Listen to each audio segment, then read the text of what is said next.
Imagine, like, bringing a feral cat right into your living room and expecting it to just instantly behave like a purebred lapdog. Oh, good luck with that. Right. I mean, you can buy the absolute most expensive collar, you can set out the best gourmet food, but that creature is still fundamentally wild. Exactly. It's operating on this ancient set of survival instincts. It is completely indifferent to your domestic schedule. And, well, welcome to the deep dive, by the way, because today, for you listening right now, we are looking at a gardening journal that attempts to do exactly that, but with the botanical wild card. Yeah, it's really an exercise in managing the unpredictable. Hmm. Because you're taking an organism that has spent thousands of years, adapting to this harsh, unfiltered reality, and you're just dropping it inside a human-curated bubble. Our mission today is to extract the wisdom hidden in this really quiet, highly specific micro-study. We have this excerpt titled Notes on Gardening, Part 945 by an author named Ang. Published on July 4th, 2026, right? Yep, July 4th. And the entire entry revolves around the cultivation of the Singapore Rhododendron, which goes by the scientific name melastoma-malabathricum. And I know a gardening journal might sound, hyper-specialized to some, Sure. but the implications of Ang's notes are actually surprisingly vast. Yeah. I mean, it forces us to look at how we interact with the natural world, how we kind of impose our own desire for order, and what actually happens when we just, step back and observe. Completely. And look, even if you have never picked up a trowel in your life, there's something deeply resonant in this text for you. We're going to explore the friction between wild nature and domestic control, the mechanics of observation, and, well, this really strange aesthetic contrast between a beautiful flower and an ugly seed. Yeah, and Ang sets the tone immediately in this entry with a really deliberate choice, because this plant was not purchased in some neat little plastic pot from a local nursery. No, was it? Ang actually harvested a few of these Singapore rhododendrons directly from the wild. Okay, let's unpack this. Because that initial decision completely alters the baseline of the whole experiment. Like with the feral cat analogy, if you buy a plant at a commercial nursery, you're buying a product of generations of selective breeding, right? Absolutely. It's been genetically smoothed out. Yeah, it's guaranteed to have a predictable height, predictable leaf density, bloom time. It's basically a biological commodity. Yeah. But a wild melastoma-malabathricum hasn't been coddled at all. It's a survivor. Which means it carries a completely different set of genetic instructions. Yeah. Like a nursery plant expects to be watered every Tuesday. It expects its standardized fertilizer. Right. But a wild plant is constantly reading its environment for threats, drought, floods, poor soil. So when Ang brings these wild specimens into a domestic space, the immediate question is, how do you convince a survivor that the war is over? Right, and Ang does something really counterintuitive here to figure that out, because instead of putting all the surviving plants in, like the best spot in the garden, Ang intentionally separates them. Yeah, into completely different environments. Exactly. According to the journal, there are two plants growing quite well right now, but they're situated in entirely different microclimates, and one of them has already started to bloom. But I have to push back a little here. Why would a gardener choose to pull something from the wild and intentionally split them up like that? Wow. I mean, instead of just buying a standard plant or even just looking up the optimal conditions online and forcing the wild plant to adapt to that single perfect spot. What's fascinating here is that Ang isn't just gardening. Ang is conducting a living experiment. Placing them in different microclimates is this brilliant method of communicating with the organism. Communicating by changing the dirt. Not just the dirt. A microclimate is about minute, highly localized variations. We're talking sunlight, wind exposure, humidity, ambient temperature. And the thing is, the internet provides the average optimal condition, right? But a wild plant responds to specific environmental triggers. Okay, give me an example. Let's say one microclimate is slightly drier and gets harsher afternoon heat. That slight stress changes the plant's transpiration rate, basically how much water it loses through its leaves. Ah, I see. For a wild plant, that subtle environmental stress can trigger a huge hormonal shift. It signals to the plant, hey, conditions are getting tough. I might not survive here long term, so I need to reproduce immediately. Oh, wow. So it panics. Sort of, yeah. It triggers the shift from vegetative growth, which is making leaves, to reproductive growth, which is making flowers. So the bloom might not just be a sign that the plant is happy and thriving. It could actually be a highly calibrated survival mechanism responding to the data of that specific microclimate. Precisely. And conversely, if the other microclimate is, sheltered, damp, and nutrient-rich, the plant might feel no urgency at all to reproduce. It'll just keep building out a massive root system and lush foliage. Just getting comfortable. Exactly. By splitting them up, Ang isn't guessing.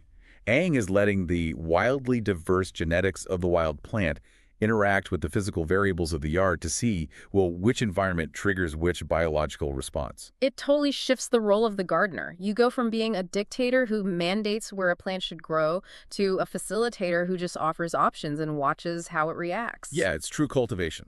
Trial and error. And in this case, that observation paid off beautifully because one of the microclimates triggered a major milestone.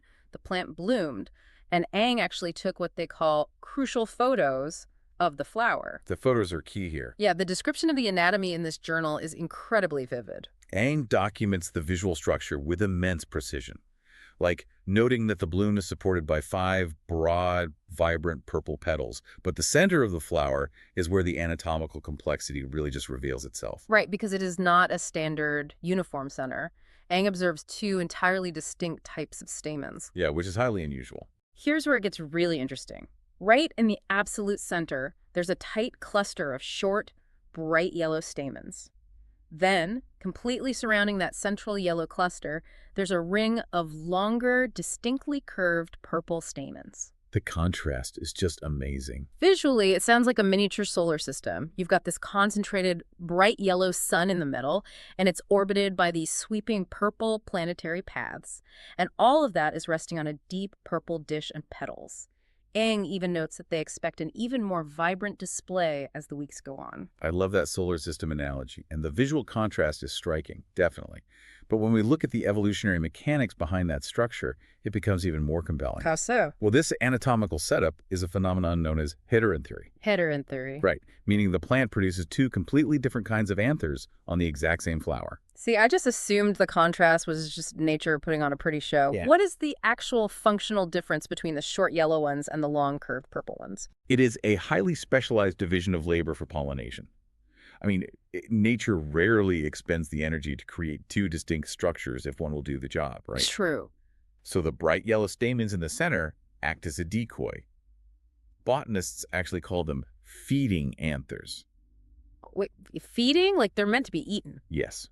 They are brightly colored to attract insects, primarily bees, and they produce a specific type of pollen that is mostly just meant to be consumed. It's the nutritional reward for the bee visiting the flower.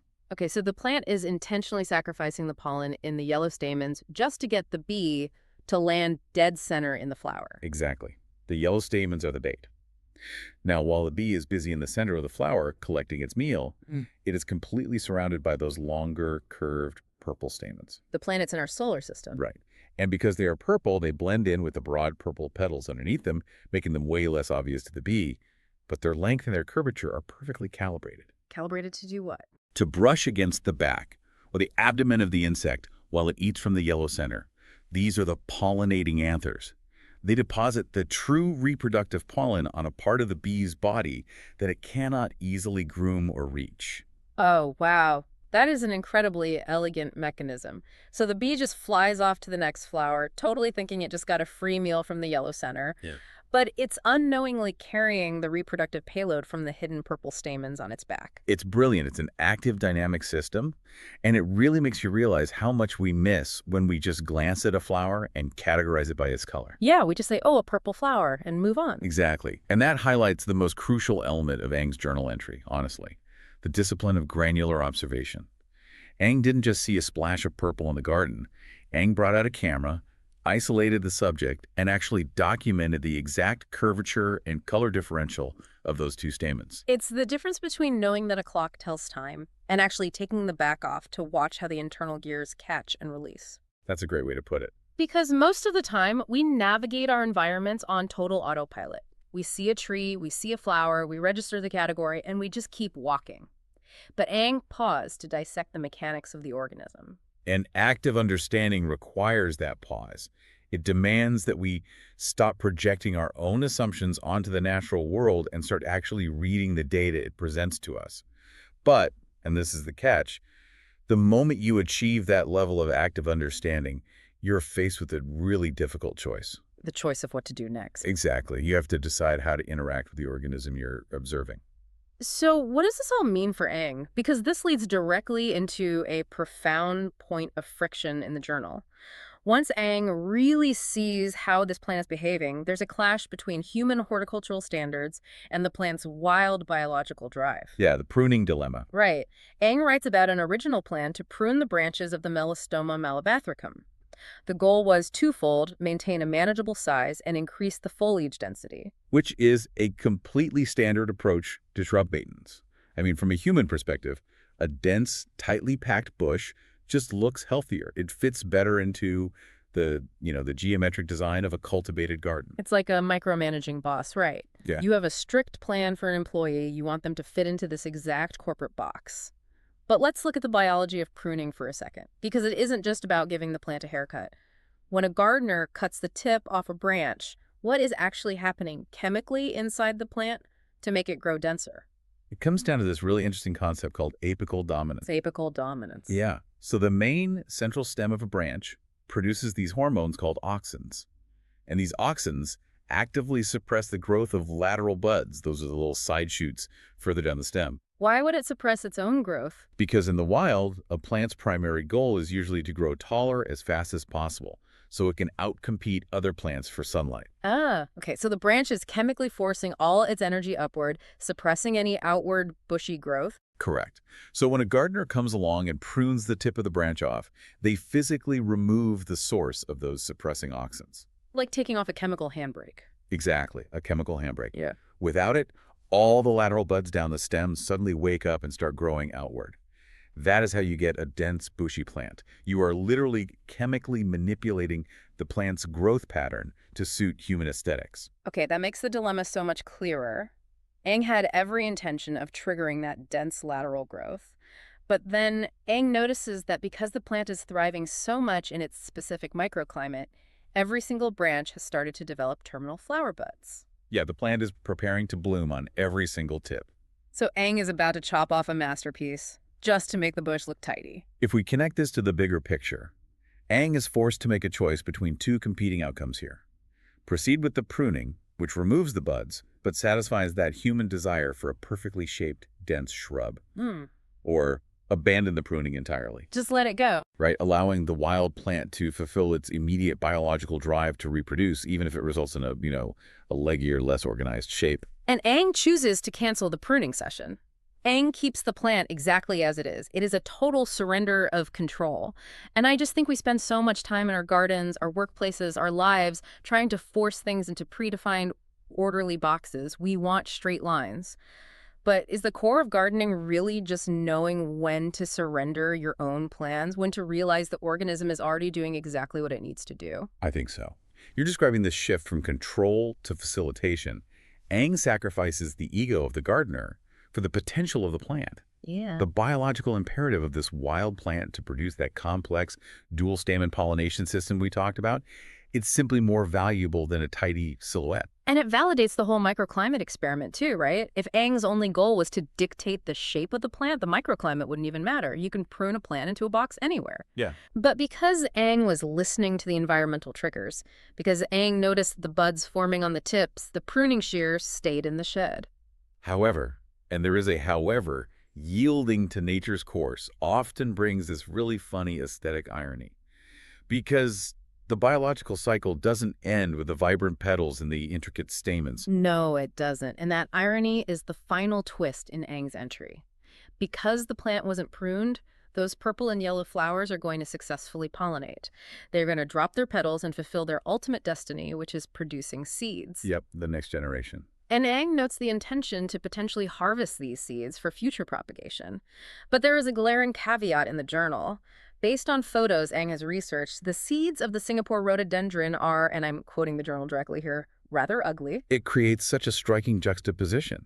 The plant invests immense, just incredible energy into building a visually stunning, architecturally complex flower, only to have it result in something fundamentally unappealing to the human eye. But I have to push back on this concept of ugliness in nature. I mean, why do we expect the offspring of a vibrant purple and yellow flower to also be beautiful? A seed doesn't serve the same function. No, it serves a completely different purpose. I think of it like the ugly duckling concept, or honestly, like the backstage of a theater. Oh, I like that. Yeah, like if you're sitting in the audience, the play is gorgeous, the lighting is perfect, the costumes are vibrant, that is the flower. But if you walk behind the curtain, it's visually chaotic. Right. There are exposed wires, sandbags, duct tape on the floor, people sweating in the dark. It is an unappealing, purely functional space. But without that messy backstage, the beautiful show cannot exist. The seed is the backstage of the flower. That is an excellent way to frame it. And this raises an important question about the vast difference between human aesthetics and biological utility. Nature does not optimize for human approval. Clearly not. During the flowering stage, the plant pumps resources into creating anthocyanins. Those are the pigments that make those broad petals purple, because it needs to be seen. But once pollination occurs, the objective completely shifts. The advertising budget is cut to zero. Exactly.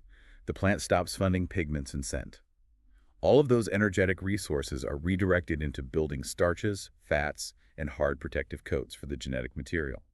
The seed doesn't need to be pretty, it needs to be durable. Right. It is a vessel of pure data, packed with enough energy to sustain a new life until it can grow its own leaves. And yet, despite acknowledging that the seeds are visually unappealing, Aang ends the entry contemplating harvesting them anyway, concluding with, we'll have to wait and see. It shows a complete evolution in Aang's perspective, I think. Oh, definitely. Aang is no longer just looking at the superficial, immediate beauty of the garden. Aang is looking at a long-term relationship with the organism, willing to handle the ugly phase because it contains the raw potential for future wild beauty. It requires a profound level of patience to cultivate something through its unappealing stages, trusting that the genetic code will, eventually, cycle back to the bloom. Well, this short, quiet journal entry has taken us through a massive shift in perspective.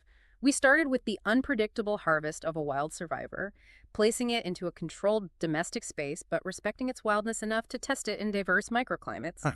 We zoomed in on the microscopic functional architecture of heterantherae, those decoy yellow stamens, and the reproductive purple ones.